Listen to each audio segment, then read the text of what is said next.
Thanks for joining us today at the IAB booth.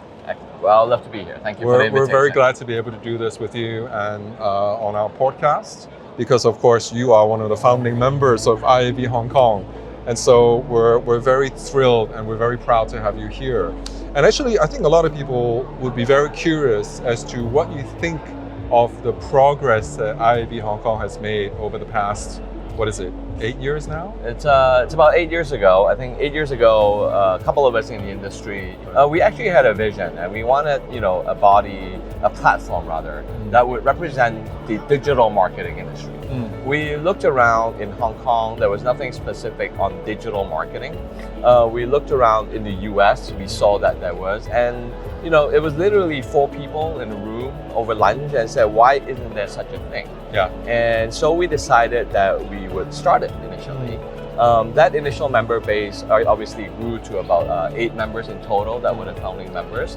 And we thought that if it was going to be an association, we wanted to be, the creme de la creme, and we gunned for the IAB. As to what the progress is, I wouldn't imagine that 4 people in a room over lunch would evolve to what it is today. Today we have over 100 active members. It's gone from strength to strength year after year. We're thinking bigger, we're doing better, and we're bolder. Yeah. And so, as a testament to that, last year was the inaugural launch of the IAB C23 conference. That saw over 500 people attended. Very successful. Very successful, lots of buzz, and that was our first try.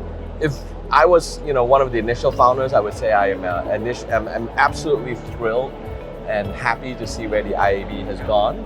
But really, I cannot and absolutely will not take credit, because the credit absolutely goes to people like you, and the hundreds of committee members who pour their hearts in to something that they believe. For anyone who is unaware, no one here is getting paid to do the work.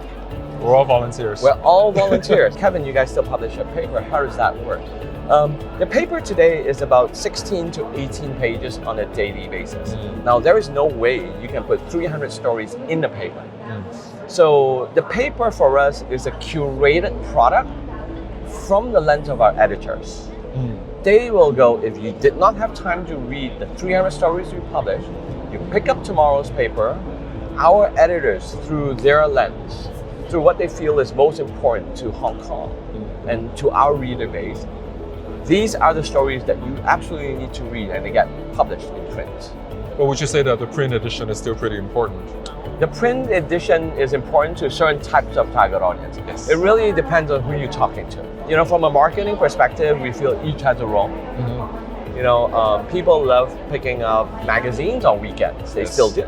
Yes. It's a leisure read and all that. But, let's be realistic, David. You're not getting your breaking news in the paper tomorrow. The breaking news happens on your phone. We give you a push notification. You can read it.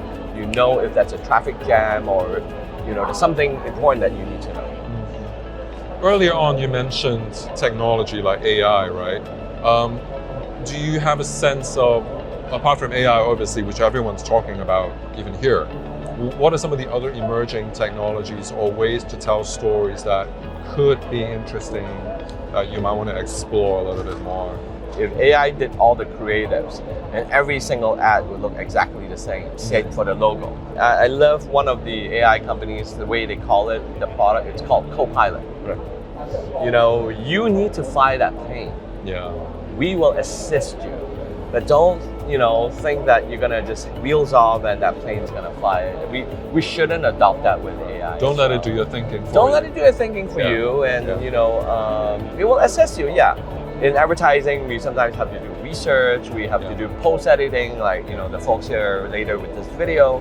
That may ease out a little bit, but that adoption has to be moderate and it needs to be unique. As to other technologies, I think there might be opportunities for wearables, and in particular things like the Vision Pro. I look around, right? A lot of people wear glasses. I do. And what if this was something that I can tap and say, call Paul? Yeah. On my wrist or something, it will call Paul, he shows up. I think wearables is an opportunity. You are on an Apple Watch and it tells you many things already, so I think consumers aren't going to be resisting it. I think the issue right now is the format. Kevin, thank you so much. This has David. been amazingly insightful. I've learned a lot, and I'm sure the viewers will learn a lot as well. Thank you very much, and it's always great talking to you. Yes, thank you. Thank you.